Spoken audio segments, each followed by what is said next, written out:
기다림의 절기인 대림절이 시작됐습니다. 간절한 마음으로 예배에 임하셔서 우리에게 오시는 주님과 기쁨의 만남을 가지시기 바랍니다. 함께 예배합니다. 하나님께 예배하는 사람은 영과 진리로 예배해야 합니다. 아멘.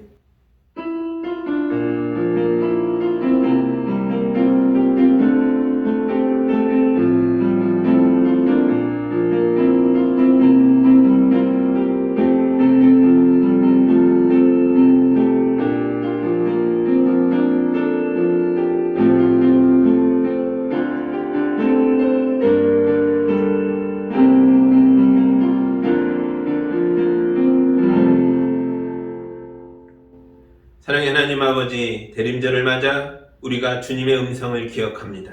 주님은 광야에서 외치는 이의 소리가 있다. 너희는 주님의 길을 예비하고 그 길을 곧게 하여라. 모든 골짜기 메우고 모든 산과 언덕은 평평하게 하고 굽은 것은 곱게 하고 험한 길은 평탄하게 해야 할 것이니 모든 사람이 하나님의 구원을 보게 될 것이다 말씀하셨습니다. 이제 예수님의 다시 오심을 기다리며 우리도 마음의 골짜기를 메우고 교만한 마음을 낮추어 주님이 오시는 길을 준비합니다. 성령으로 우리 가운데 임하셔서 이 예배가 왕을 경배하는 기쁨의 예배가 되게 하여 주옵소서. 예수님의 이름으로 기도합니다.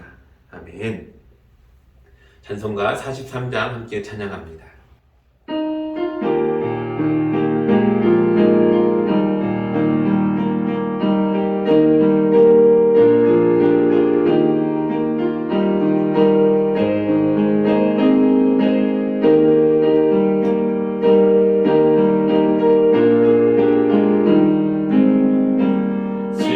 즐겁게 안식할 날 반갑고 좋은 날 내 마음을 편케 하니 즐겁고 기쁜 날 이 날에 천하 만민 다 보좌 앞에서 참되신 삼위일체 다 찬송 부르네.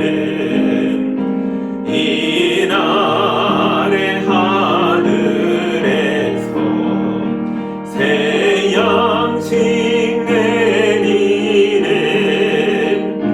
성회로 모이라고 종소리 울리네.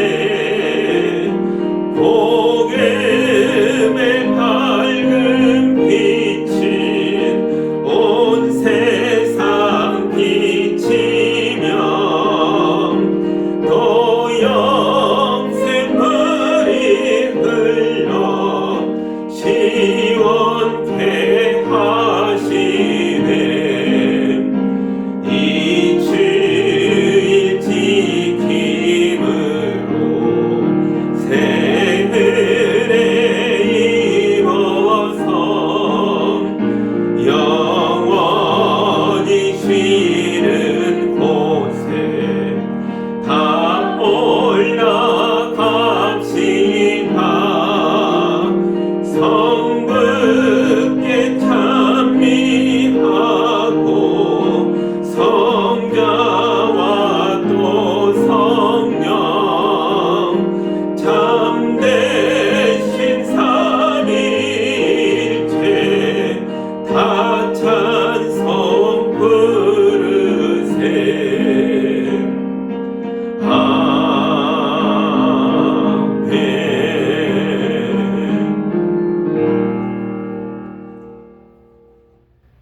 우리 한 주간을 되돌아보며 주님 앞에 왔으나 온전하지 못했던 것들이 있다면, 하나님 아버지의 거룩함 앞에 서기에 부끄러운 것들이 있다면 이 시간 다 고백하고 용서받는 기도를 함께 드리겠습니다.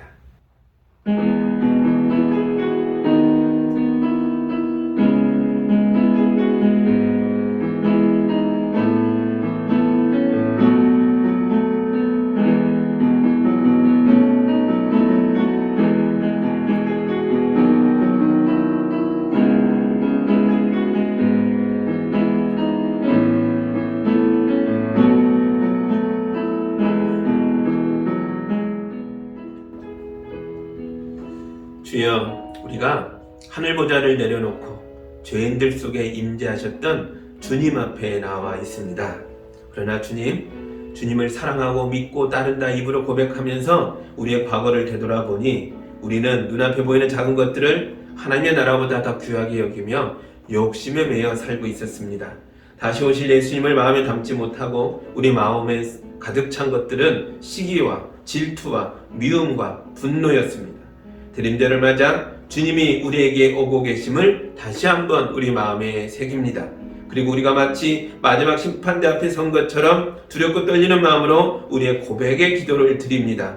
이제 예수의 피로 우리 마음을 정화시켜 주시고 우리의 생각을 새롭게 해 주시고 우리 영혼을 예배자로 거듭나게 하여 주옵소서. 예수님의 이름으로 기도하옵나이다. 아멘.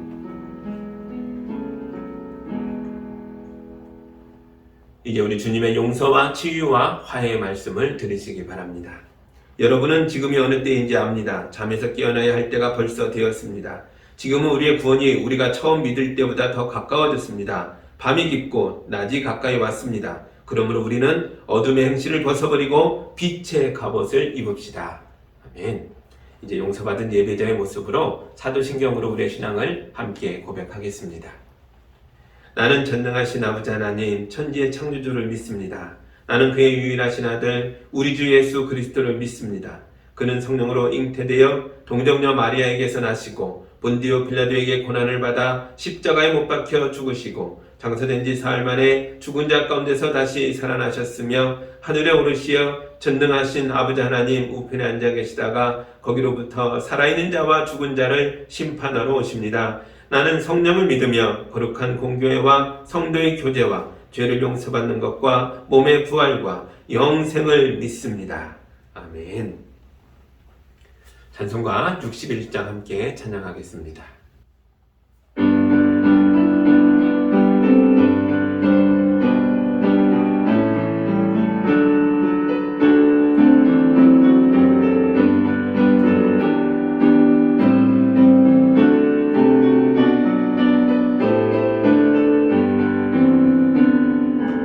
우리가 기다리던 새벽 하늘 밝아온다. 성도여 찬송하라 사랑의 주 하나님을. 슬픔은 사라지고 기쁜 아침 다같이 찬송하라 평화의 주 하나님을.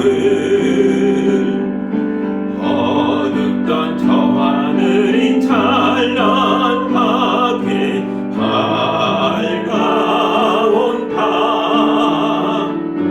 기쁘게 찬양하라 구원의 주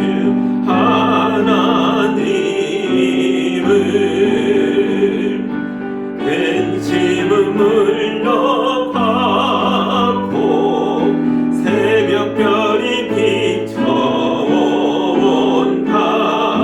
전하자 기쁜 소식 생명의 주 하나님을. 고요한 아침 나라 영광 속에 밝아온다.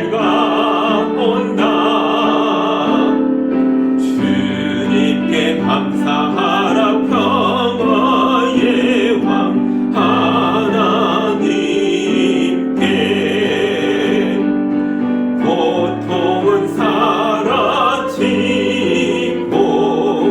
새 희망이 솟아난다. 성도여 찬양하라 승리의 주 하나님을.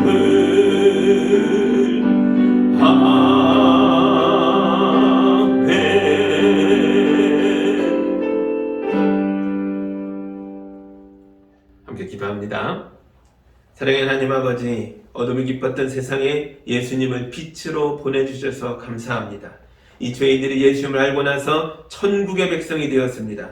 아직 어둠의 기운이 남아 세상살이에서 힘들고 외롭고 어려운 시간들도 보내야 할 때가 있지만 곧 이 어둠도 다 끝나고 마침내 주님이 다시 오셔서 세상을 하나님의 나라로 완성하실 줄 믿습니다. 주님 그날까지 우리 성도들을 강한 팔로 붙들어 주셔서 세상의 어둠에 지지 않고 담대하게 맞서며 거룩한 삶을 살아나갈 수 있도록 인도하여 주옵소서. 날씨가 차가워지면서 어렵게 억제했던 코로나 확진자가 다시 늘어나고 있습니다. 심지어 독감도 기승을 부립니다. 그런데도 많은 사람들이 흥분에 들떠서 밤거리를 헤매며 억눌렸던 욕망을 뿜어내고 있는 것을 보며 우리 인간의 어리석음에 절망하게 됩니다. 주여 우리 가운데 속히 오셔서 어둠에 갇힌 세상을 구원하여 주옵소서. 주여 우리 성도들의 가정에도 빛으로 임하여 주옵소서. 성도들의 가정에 양식이 떨어지지 않도록 도와주시고 앞날이 열릴 수 있도록 인도하여 주옵소서. 병약한 성도들을 돌보아 주시고 하늘의 소망을 강하고 담대하게 말씀하여 주옵소서. 우리에게 서로를 돌아보는 마음을 주셔서 우리 가운데 홀로 외롭게 겨울을 보내는 사람이 없게 하여 주옵소서. 특별히 수능이 끝났지만 여전히 진학을 위해 고민하며 도전하는 수험생들에게 용기를 북돋아 주시고 마음에 힘을 주셔서 하나하나 차근차근 풀어가는 지혜를 허락하여 주옵소서.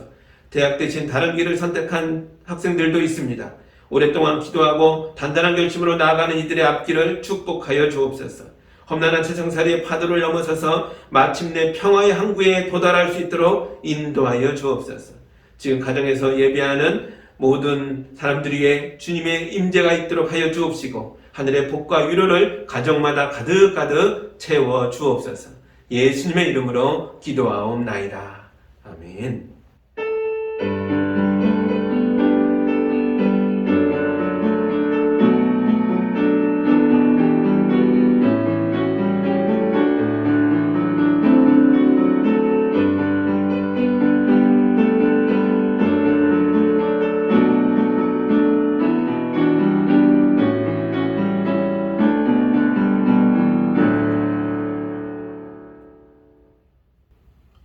하나님의 말씀 같이 보겠습니다. 오늘 우리에게 주시는 주님의 말씀은 요한복음 1장 14절 말씀입니다.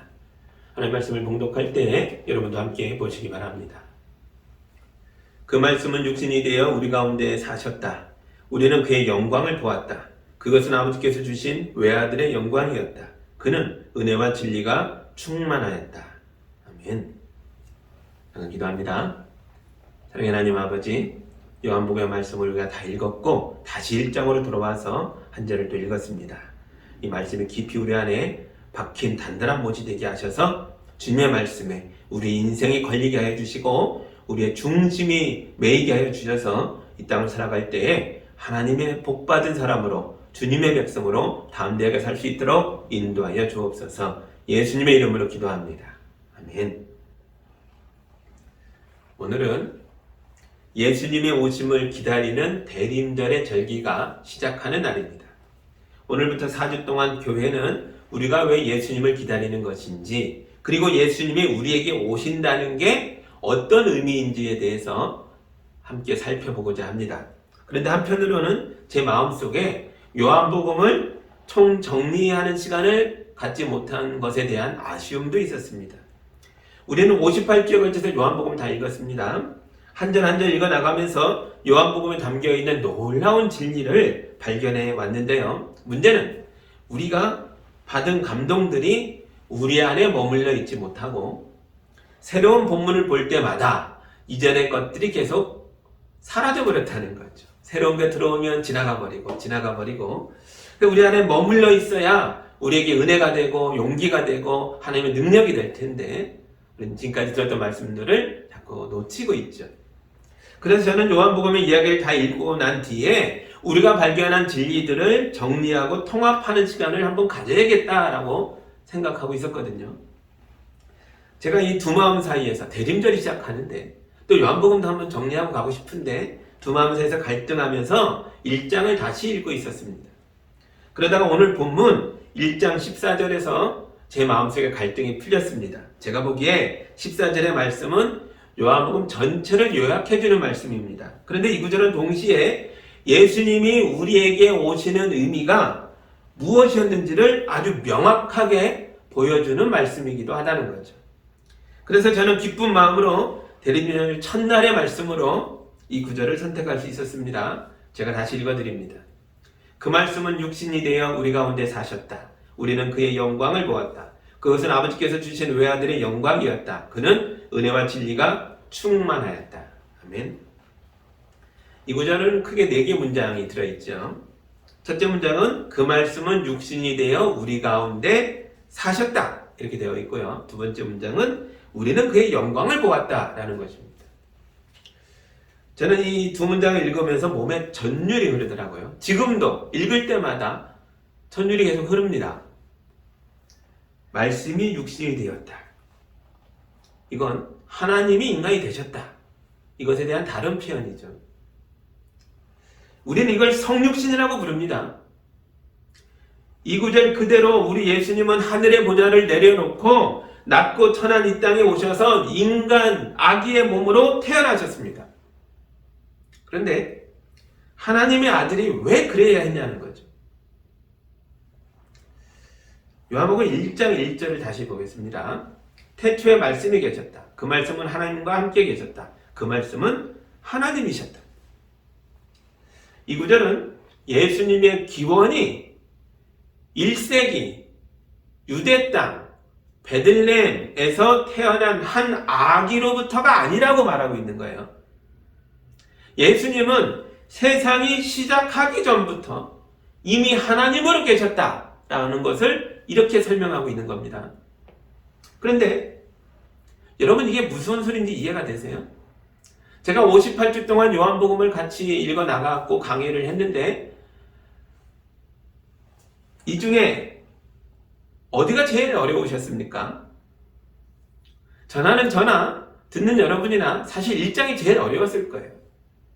2장부터는 예수님의 행적들에 대한 이야기가 많은데 1장은 너무 신비롭고 너무 철학적이고 너무 인간의 상식을 넘어서는 그런 내용들이 들어있었거든요. 태초에 우리가 가보지도 않은 살아본 적도 없는 세상의 시작에 말씀이 계셨다. 말씀은 하나님과 함께 계셨다. 그리고 이 말씀이 하나님이다. 이게 도대체 무슨 소리입니까? 너무 어려웠죠. 사실 요한복음 1장 1절은 창세기로 거슬러 가야 이해되는 말씀이죠. 구약성의 성경의 창세기, 그 아득했던 인간이 존재하기 전부터의 하나님의 속사정을 이야기하고 있는 겁니다. 이걸 어떻게 30분에 얘기할 수 있겠어요? 하나님의 속사정은 우주의 기원으로부터 우주의 종말에까지 맞닿아 있습니다. 그러므로 인간이 자기 일생을 다 바쳐 연구한다고 해도 우리는 결코 하나님의 속사정을 깨달을 수 없을 겁니다. 그래서 말씀이 육신이 되었습니다. 하나님의 아들이 아기로 태어나서 우리 중에 하나처럼 먹고 마시며 성장하셔서 우리와 대화를 나누고 우리와 살을 부대끼면서 우리 가운데서 살아가시자 그때 비로소 우리는 하나님의 속사정을 깨달을 수 있었습니다. 여러분 이게 말씀이 육신이 되신 이유입니다. 그런데 그 말씀이 우리 가운데 거하셨습니다. 우리 가운데 거했다. 이 말은 구약으로부터 온 언어입니다. 이 말은 원래는요 장막을 쳤다라는 뜻이거든요. 구약의 언어에서 특별히 출애굽기의 언어에서 하나님이 우리 가운데 장막을 쳤다 라고 나오는 말의 뜻은 성막을 의미하는 것이었습니다. 이스라엘 백성이 이집트에서 노예 생활하고 있을 때 하나님의 사람 모세가 와서 하나님을 전했습니다. 하나님께서 우리를 이 노예 땅에서 구원하여 내시려고 나를 보내셨다. 그러자 이 백성이 뭐라 그래요? 우리는 당신이 말하는 하나님을 이해할 수가 없습니다. 그러니까 우리에게 그 하나님을 보여주세요. 그러자 하나님께서 모세에게 이스라엘 백성의 천막이 가득한 광야 속에 그 땅에 천막들의 한가운데에 내 천막도 세워라 라고 말씀하셨습니다. 그게 성막이죠. 하나님의 장막, 하나님의 천막이 백성들의 천막 속에 함께 세워졌습니다. 하나님께서 모세에게 이렇게 해라 지시하신 대로 그 장막이 하나님의 장막이 세워졌죠. 그리고 나서 장막이 완성되자 하나님의 천막으로부터 천둥 소리와 바람과 안개와 구름과 연기와 온갖 신비한 현상들이 나타났죠. 사람들이 보고 듣고 경험할 수 있는 방식으로 하나님이 나타나신 것입니다. 이스라엘 사람들은 이런 하나님의 임재를 체험할 때에 이걸 가지고 하나님의 영광이 나타났다라고 불렀습니다. 사도 요한은 예수 그리스도에게서 이걸 본 거예요. 예수님은 이 땅에 세워진 하나님의 장막이라는 거죠. 그러므로 예수님을 보고 듣고 만지고 배우는 사람은 하나님을 보는 것이다 라고 말하고 있는 것입니다. 반복해서 요한복음 전체에서 흐르고 있는 하나의 정신입니다. 예수는 이 땅에 세워진 하나님의 장막이다. 예수님을 본 자는 아버지를 보았다. 하나님을 보았다. 이게 14절의 두 번째 문장, 우리가 하나님의 영광을 보았다라고 말한 것의 의미입니다.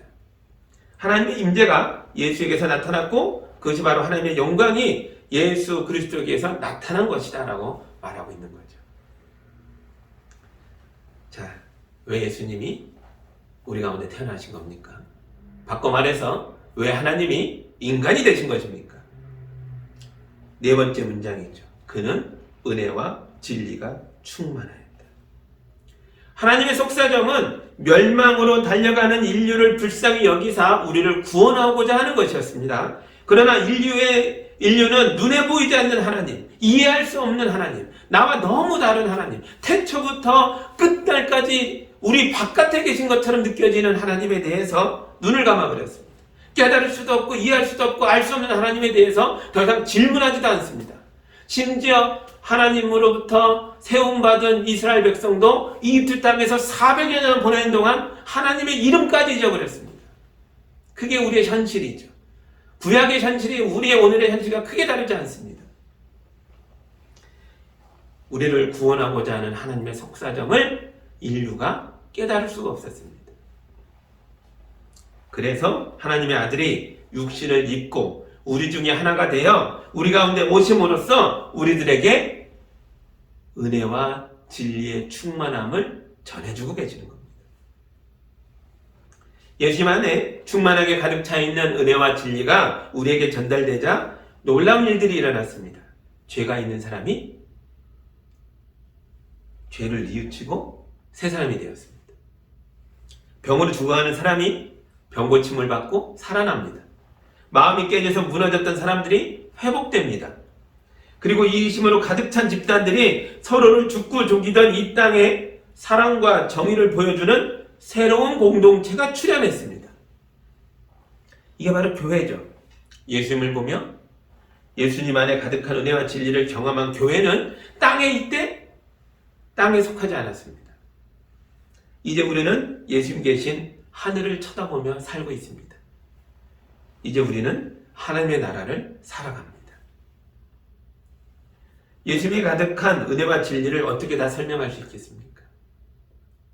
이건 하나님의 영광으로 충만한 가운데 선포되고 있는 은혜와 진리이기에, 그래서 요한복음이 스스로 말하기를 예수님이 하신 일이 너무 많아서 자기는 예수님이 하신 일 중에서 아주 일부분만 말할 수 있을 뿐이라고 고백했습니다.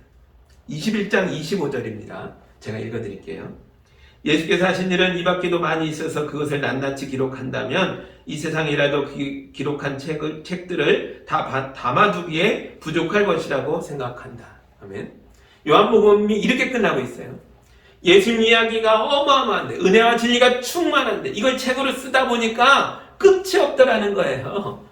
그래서 추리고 추려서 요만큼 썼다. 그렇게 고백하고 있습니다. 다른 복음서들도 마찬가지죠. 마태, 마가, 누가, 요한. 복음서가 뭐예요? 예수님의 행적을 기록한 책이죠. 네 권 모두 예수님의 일생 중에서 일부분씩만 담고 있을 뿐입니다. 그래서 우리는 네 권의 복음서가 모두 필요한 거죠. 그럼 여기서 또 질문해야죠. 예수님의 일생에서 어쩔 수 없이 일부분만 선택해야 한다면 요한복음이 취사 선택한, 그래서 이렇게 모아놓은 요한복음을 작성한 기준은 뭘까요? 이 질문에 대해서도 요한복음이 스스로 대답합니다. 20장 30절과 31절입니다. 예수께서는 제자들 앞에서 이 책에 기록하지 않은 다른 표징도 많이 행하셨다. 그런데 여기에 이것이나마 기록한 목적은 여러분으로 하여금 예수가 그리스도요 하나님의 아들이심을 믿게 하고 또 그렇게 믿어서 그의 이름으로 생명을 얻게 하려는 것이다. 아멘. 요한복음이 스스로 말하기를 여러분으로 하여금 예수가 그리스도요 하나님의 아들이심을 믿게 하려고 또 그 믿음으로 생명을 얻게 하려고 예수님의 엄청난 일생 가운데 겨우 한 권 분량 모았다라고 고백하고 있습니다. 자, 또 질문할게요. 여러분은 이제 요한복음 다 읽어본 분들이니까요. 요한복음이 이 복음서를 통하여 예수님을 믿게 하려고 권면하고 있는 여러분은 누굴까요? 그동안 우리는 요한복음을 나에게 주는 말씀, 우리 교회에게 주는 말씀으로 읽었습니다.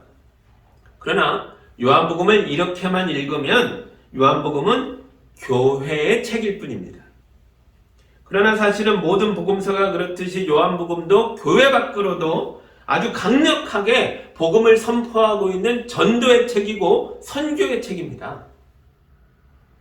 정말 그런가? 요한복음이 말하는 여러분의 정체를 생각해 보시죠.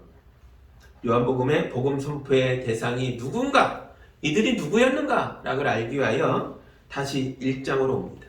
요한복음 1장은 요한복음 전체를 여는 서문이니까요. 서문을 잘 보면 요한복음 전체에 대한 설계도를 볼 수 있습니다.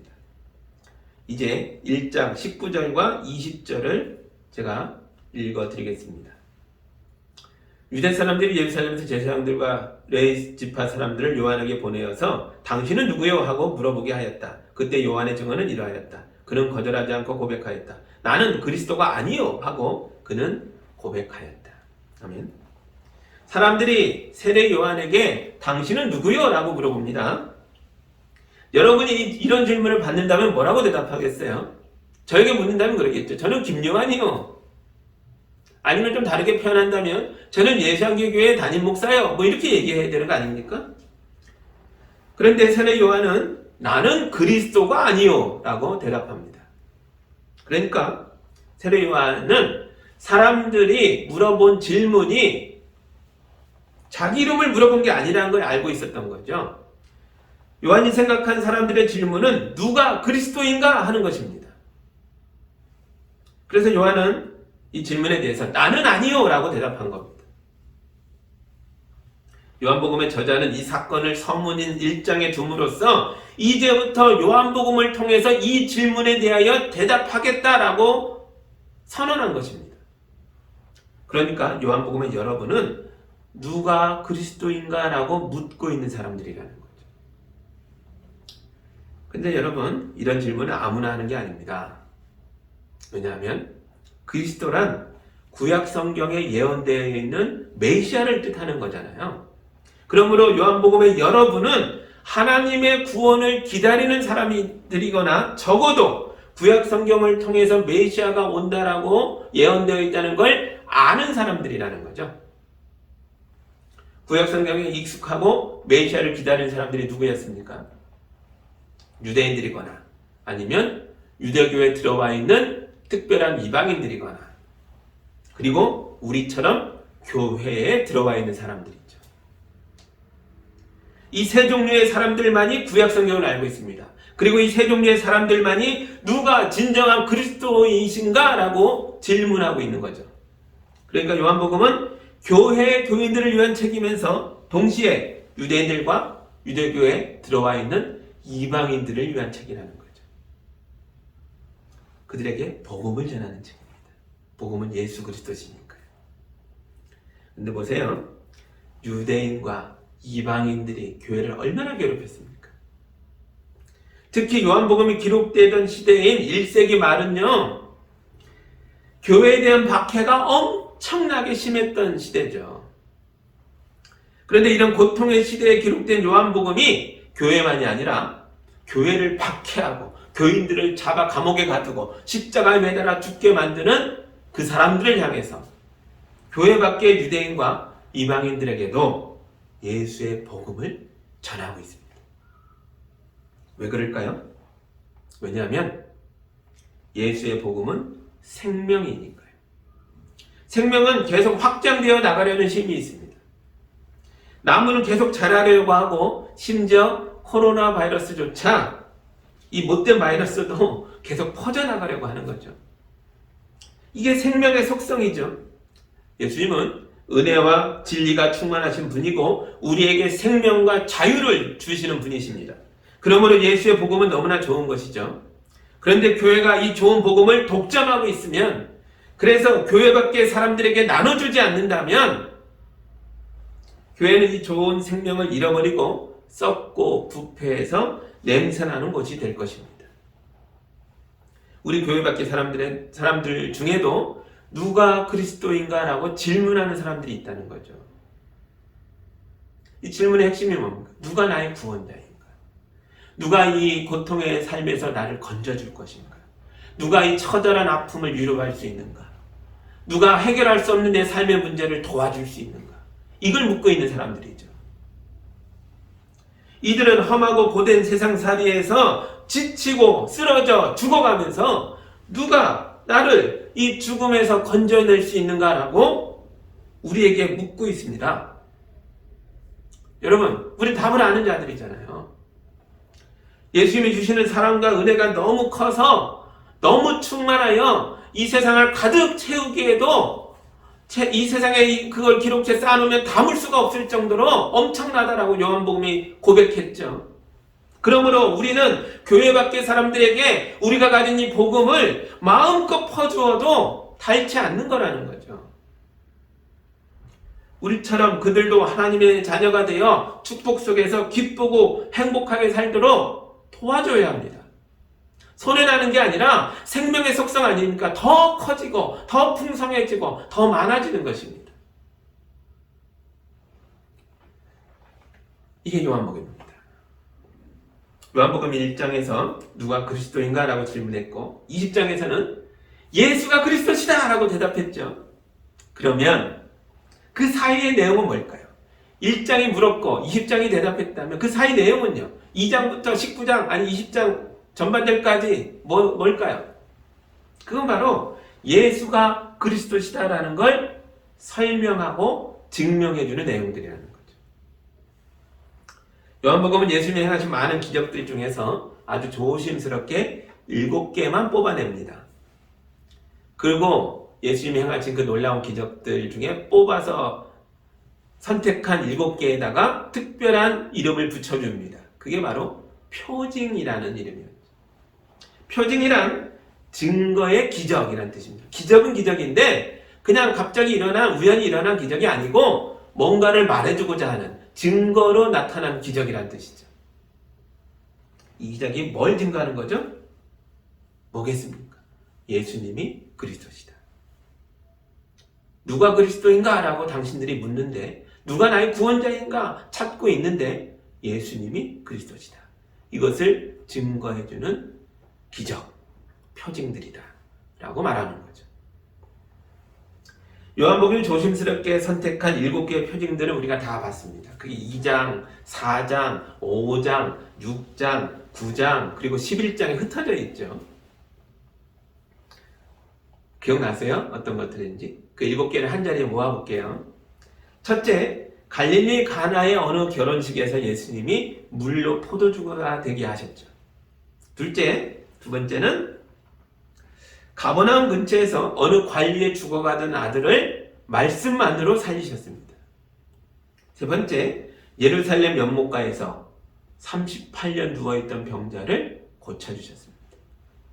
네 번째, 디베랴 바다 건너편에서 오병이어로 5,000명을 먹이셨습니다.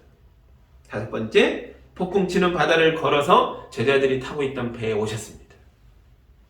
여섯 번째, 태어날 때부터 맹인이었던 사람을 만나시고 그를 고쳐주셨습니다. 마지막 일곱 번째가 뭐죠? 요한복음의 마지막 표징은 죽었던 나사로를 살리신 것이었습니다. 일곱 개를 모두 모아놓고 보니까 어떤 특별한 상황들이 보입니다. 모두 고난에 빠져있던 사람들입니다. 마치 우리 인생처럼 멀쩡했던 사람들의 삶이 갑자기 뒤죽박죽되어 큰 혼란 속에 들어가 버렸습니다. 때로는 태어날 때부터 그런 사람도 있고, 때로는 오랜 기간, 무려 38년 고통에 찌들어 마음까지 다 깨져 자포자기한 사람도 있습니다. 이 표정들을 가까이 가서 살펴보시겠습니까? 첫 번째 표정부터 보시죠. 예수께서 갈릴리 가나에서 열리는 결혼식에 참석하셨습니다. 얼마나 준비가 잘 된 결혼식이겠어요. 아마도 이 집은 예수님의 친척집일 가능성이 크다라고 말씀드렸어요. 왜냐하면 나사렛에 계셔야 할 예수의 어머니 마리아도 이 먼 가나까지 오셨거든요. 이들과 예수님의 천수가 어떻게 되는지는 모릅니다. 성경이 말해주지 않으니까요. 유대인들의 결혼식은 축하 파티가 아주 장난이 아니죠. 밤새 먹고 마시고 춤추고 노래하는데요. 손님들이 예상보다 많았는지 잔치 중간에 그만 포도주가 다 떨어지고 말았습니다. 예수 어머니가 예수님께 저들에게 포도주가 떨어졌다라고 말하죠. 마리아는 기적이든지 뭐든지 아무튼 어떤 식으로든 예수님이 이 집의 문제를 해결해 줄 수 있다라고 생각한 겁니다. 그러나 처음에는 예수님이 어머니의 부탁을 거절하죠. 왜냐하면 우리 예수님은 이런 식으로 기적을 일으키는 걸 싫어하셨거든요. 기적은 너무 반짝여서 사람들로 하여금 진리를 보지 못하게 하고 기적만 쳐다보게 만들 수도 있다는 거죠. 마태복음에 보면 예수님이 40일을 금식하며 기도하셨을 때에 악마가 배고픈 예수님께 와서 이렇게 유혹을 합니다. 네가 하나님의 아들이거든. 이 돌들로 빵이 되도록 말해보아라. 예수님은 즉시 돌로 빵을 만드셔서 악마의 코를 납작하게 만들어줄 수도 있었습니다. 그러나 예수님이 악마에게 뭐라고 말씀하셨죠? 성경에 기록하기를 사람이 빵으로만 살 것이 아니라 하나님의 입에서 나오는 모든 말씀으로 살 것이다 하였다. 아멘. 악마는 기적으로 하나님의 아들됨을 증명하라고 속삭였는데 이게 얼마나 쉬운 길이냐고 유혹했는데 우리 예수님은 악마의 유혹을 거절하셨습니다. 그리고 오직 말씀으로 자기의 하나님의 아들됨이 드러나길 원하셨습니다. 하나님의 말씀은 우리를 계속 성장시켜주지만 잘못 사용된 기적은 사람들에게 중독을 일으키고 우리의 영적 성장을 방해할 수 있습니다. 기적에 취해서 또 다른 기적은 주님을 외면하고 말씀을 외면하고 기적을 따라가기 쉽다는 거죠. 그래서 예수님이 거절하셨지만 어머니 마리아는 자기 아들이 이 집의 결혼식이 엉망이 되는 걸 못 본 채 할 뿐이 아니라는 걸 알고 계셨습니다. 그래서 집안의 하인들에게 저분이 무슨 말씀을 하시든지 다 순종하십시오라고 당부해 놓습니다. 마리아의 예상대로 우리 예수님이 이 가정의 위기 상황을 그냥 두고 보지 못하시고 결국 개입하셨습니다. 하인들에게 예수님이 돌 항아리에 물을 채우라라고 합니다. 그러자 이 하인들이 돌 항아리 6개의 물을 가득 채웠습니다. 그리고 예수님이 이제 그 물을 병에 담아 떠서 연회장에 갖다 주라 하니까요. 말도 안 되는 소리에 하인들이 순종해서 그 물을 떠다가 가져갑니다. 그랬더니 연회장의 사람들이 이 맛을 보면서 놀랬죠. 지금까지 마셔본 그 어떤 것보다도 더 좋은 포도주가 되어 있었습니다. 그리고 이 사건의 결말입니다. 제가 2장 11절에 읽어드리겠습니다. 예수께서 첫 번 표징을 갈릴리 가나에서 행하여 자기의 영광을 드러내시니 그의 제자들이 그를 믿게 되었다. 아멘. 이게 표징입니다. 결과가 뭐예요? 제자들이 예수님을 믿었다. 이게 표징입니다. 요한복음이 신중하게 선택한 기적들 속에서 사람들은 하나님의 영광을 봅니다.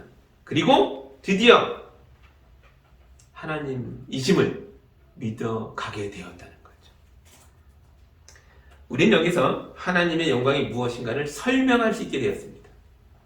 하나님의 영광이란 사람들의 고통과 무너짐과 죽음 속에 임하시는 하나님의 임재입니다. 하나님이 사람들의 삶 속에 들어오시니까 슬픔이 변하여 기쁨이 됩니다. 바닥난 포도주가 더 좋은 것으로 채워집니다.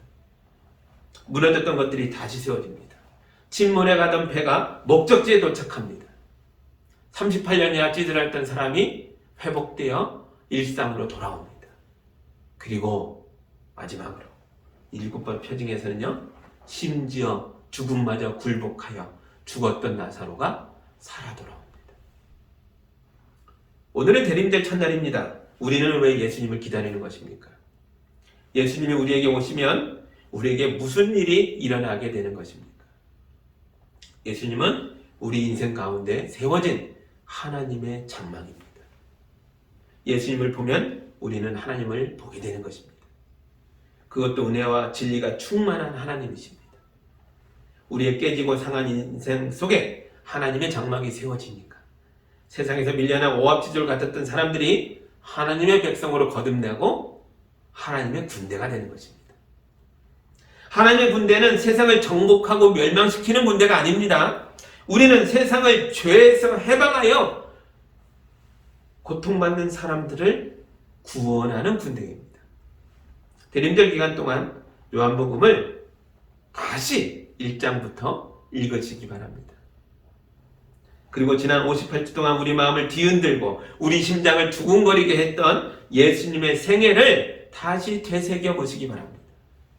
예수님은 우리 가운데 세워진 하나님의 장막이십니다. 예수님은 우리 가운데 임하신 하나님의 영광입니다. 예수님은 우리에게 하나님의 속사정을 알려주시는 분이십니다. 예수님은 자기에게 가득했던 은혜와 진리를 아낌없이 우리에게 나누어 주시는 분이십니다.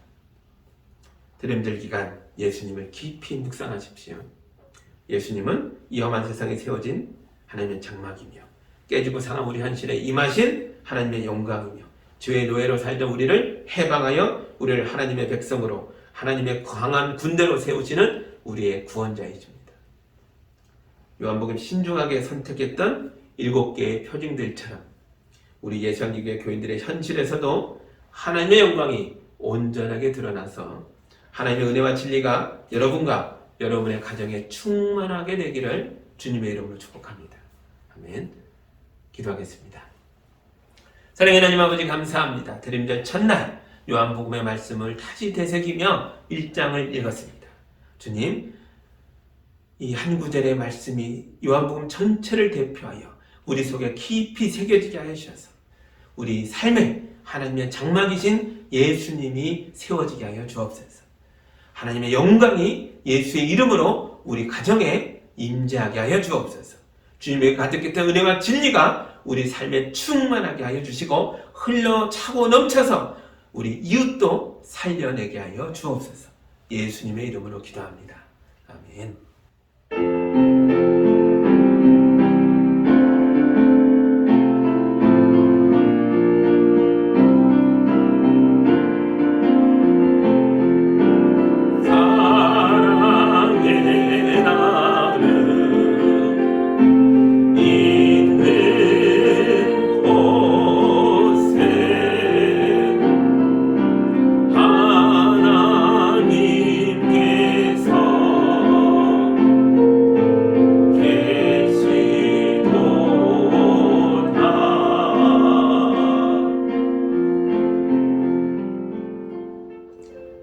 사랑의 하나님 아버지 감사합니다.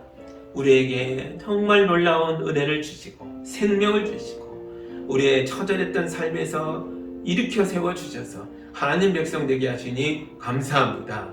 그러나 주님, 우리가 받은 은혜를 내 것만으로 나만의 보물로 숨기고 있었던 우리의 연약함도 고백합니다. 요한복음을 통해서 다시 한번 우리를 깨고 나올 수 있도록 주님의 도우심을, 구원을 간절히 바라는 자들이 우리 주변에 많이 있음을 알게 해주시니 감사합니다. 주님께 올려드린 귀한 예물이 흘러 차고 넘치는 주님의 사랑의 손길 되게 하셔서 우리 이웃들에게 다가가는 주님의 은혜가 되게 하시고 고통에 빠져있는 사람들을 건져내는 주님의 손길이 되게 하시고 이 추운 겨울날 그들을 따뜻하게 안아주는 주님의 품이 될 수 있도록 도와주시옵소서. 우리 성도들 주님께 물질을 드린 것만으로 만족할 것이 아니라 우리의 삶으로 우리 가정을 새롭게 하고 우리 이웃을 주님께로 인도하는 삶을 살아갈 수 있도록 도와주시옵소서. 또한 그런 삶을 살 수 있도록 우리 성도들을 축복하여 주시옵소서. 예수님의 이름으로 기도하옵나이다. 아멘.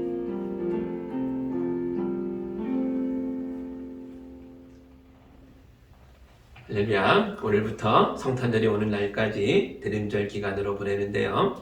주신 말씀대로 한 달의 기간을요 정말 예수님을 기다리는 마음, 예수님을 더 깊이 깨닫는 마음으로 보내실 때에 주님이 우리와 함께 할 줄 믿습니다. 우리에게 온전하게 임하셔서 우리의 삶을 일으켜 세우시고 은혜로 인도하실 줄 믿습니다. 그런 삶을 다시 한번 살아나가시기를 주님의 이름으로 축복합니다.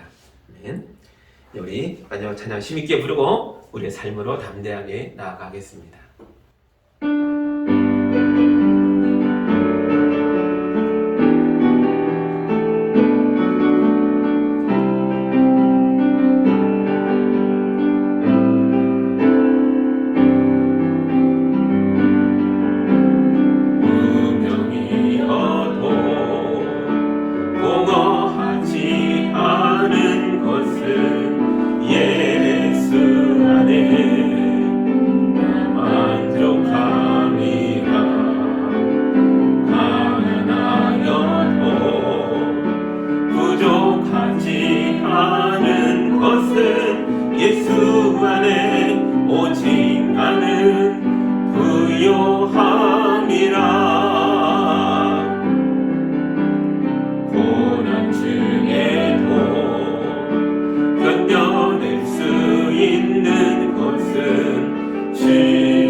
예